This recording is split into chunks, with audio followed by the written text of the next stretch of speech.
Hello and welcome दोस्तों ज्ञान campus. आपके अपने यूट्यूब चैनल ज्ञान कैंपस में आपका स्वागत है। दोस्तों आज का वीडियो लेक्चर है इलेक्ट्रिकल 5th सेमेस्टर वालों के लिए। सब्जेक्ट है आपका स्विच गियर एंड प्रोडक्शन। जैसा कि हमारा टॉपिक चल रहा था सर्किट ब्रेकर, तो दोस्तों उसी के आगे हमारा सर्किट ब्रेकर में ही आगे की हेडिंग है हमारी आज की, प्रिंसिपल ऑफ आर्क एक्सटिंक्शन। ठीक है, आर्क को कुचलना या बुझाने का सिद्धांत। ठीक है, तो आइए देखते हैं क्या होता है। सर्किट ब्रेकर के संपर्कों के बीच उत्पन्न आर्क मूल रूप से दो बातों पर निर्भर करती है। पहला आपका है दोनों संपर्कों के बीच विभवांतर यानी पोटेंशियल पर। ठीक है दोस्तों, इसमें दूसरी विधि है आपकी दोनों संपर्कों के बीच आयनीकृत कण। ठीक है, तो इसमें दोनों के बारे में डिटेल में देख लेते हैं। ठीक है, तो दोस्तों वीडियो में आगे बढ़ने से पहले एक और बात दोस्तों, वीडियो अच्छी लगे तो लाइक कीजिएगा, चैनल पर नए हैं तो सब्सक्राइब करके बेल आइकन प्रेस कर लीजिएगा ताकि फ्यूचर में आने वाली ढेरों अपडेट्स आपको सबसे पहले मिल सके। चलिए आज का लेक्चर आगे देखते हैं। ठीक है, इसमें पहला आपका दोनों संपर्कों के बीच विभवांतर, तो देख लेते हैं इसमें क्या होता है। जब दोनों संपर्कों के मध्य दूरी कम होती है तो दोनों संपर्कों के बीच विभवांतर आर्क को बनाए रखने के लिए पर्याप्त होता है। आर्क को बुझाने के लिए हम दोनों संपर्कों के बीच की दूरी को इतना बढ़ा दें ताकि दोनों संपर्कों के बीच की आर्क को बनाए रखने के लिए आपको दिखानी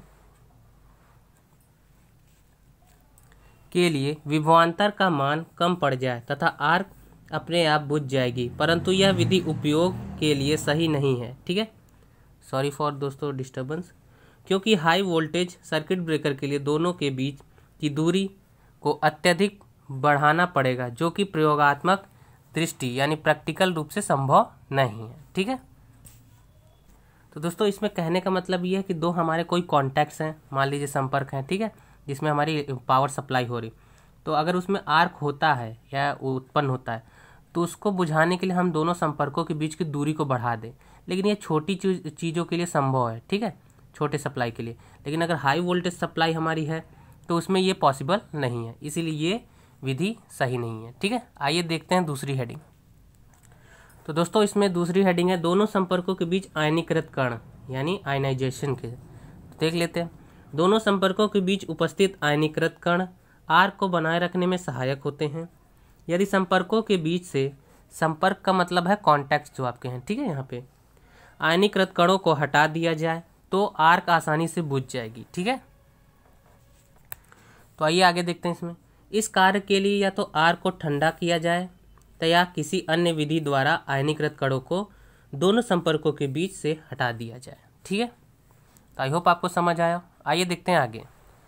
नेक्स्ट हेडिंग है हमारी मेथड ऑफ आर्क एक्सटिंक्शन। ठीक है, आर्क को बुझाने के लिए कितने मेथड होते हैं वो देख लेते हैं। अभी तक हमने प्रिंसिपल जाना यानी सिद्धांत जाना, अब उसके मेथड यानी तरीके देख लेते हैं। तो सर्किट ब्रेकर के संपर्कों के बीच आर्क को बुझाने की दो विधियां हैं। पहली आपकी हाई रेजिस्टेंस मेथड यानी उच्च प्रतिरोध विधि। तो देख लेते हैं क्या होती है। इस विधि द्वारा आर्क के प्रतिरोध को समय के साथ बढ़ाया जाता है ताकि करंट का मान इतना कम हो जाए कि आर्क बनाए रखने के लिए पर्याप्त धारा न मिल जाए। इस विधि में अत्यधिक ऊष्मा उत्पन्न होने के कारण इस विधि को केवल डीसी सर्किट ब्रेकर तथा कम क्षमता के एसी सर्किट ब्रेकर के लिए उपयोग किया जाता है। आर्क के प्रतिरोध को निम्न प्रकार बढ़ाया जा सकता है। ठीक है, तो दोस्तों इसमें इसके कुछ पॉइंट्स हैं वो देख लेते हैं, पॉइंट्स के जरिए कैसे बुझाया जा सकता है। आर्क की लंबाई को बढ़ाकर, यानी हम आर्क के बीच की लंबाई बढ़ा दें, जैसा कि अभी हमने थोड़ी देर पहले जाना, अर्थात दोनों संपर्कों के बीच की दूरी बढ़ाकर। दूसरा पॉइंट है आर्क को ठंडा करके, अर्थात दोनों संपर्कों के बीच के भाग को ठंडा करके आयनीकृत कणों को हटा दिया जाता है, जिससे आर्क का रेजिस्टेंस बढ़ जाता है। ठीक है, आगे देखते हैं। इसलिए आर्क को ठंडा करने के लिए वायु, तेल अथवा गैस को अत्यधिक दाब पर लगाया जाता है। ठीक है, थर्ड पॉइंट देख लेते हैं, तीसरा पॉइंट। तो तीसरा पॉइंट हमारा क्रॉस सेक्शनल एरिया को घटाकर, अर्थात पतले संपर्कों का प्रयोग करके, जिसके कारण आर्क का रेजिस्टेंस या प्रतिरोध बढ़ जाता है। ठीक है, फोर्थ पॉइंट है आपका आर्क को तितर बितर करके, यानी इधर उधर फेंक कर, यानी स्प्लिट करके, स्प्लिटिंग ऑफ आर्क जिसे इंग्लिश में कहते हैं। संपर्कों के बीच अन्य चालक प्लेटों को प्रवेशित कर आर्क को तितर बितर किया जा सकता है। ठीक है, तो इसमें सेकंड हेडिंग देख लेते हैं। दूसरी विधि कौन सी है? निम्न प्रतिरोध या शून्य विधि। ठीक है, इस विधि द्वारा आर्क को बुझाने का कार्य केवल एसी सर्किट ब्रेकर में किया जाता है। ठीक है, तो इस विधि में आर्क के प्रतिरोध को कम रखा जाता है जब तक धारा का मान शून्य है, जिसके उपरांत आर्क स्वयं ही बुझ जाती है, परंतु इसमें रिस्ट्रेकिंग वोल्टेज को ध्यान में रखा जाता है। ठीक है, तो ये थे हमारे आज का टॉपिक। तो दोस्तों आज की वीडियो लेक्चर में इतना ही, बाकी का हम नेक्स्ट वीडियो लेक्चर में कंटिन्यू करेंगे।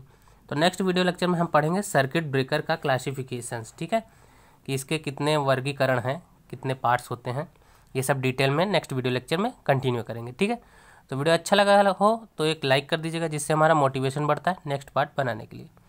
और कोई क्वेरी हो तो कमेंट सेक्शन में कमेंट कर दीजिएगा। तो मिलते हैं नेक्स्ट वीडियो में, तब तक के लिए जय हिंद, जय भारत। Thanks for watching.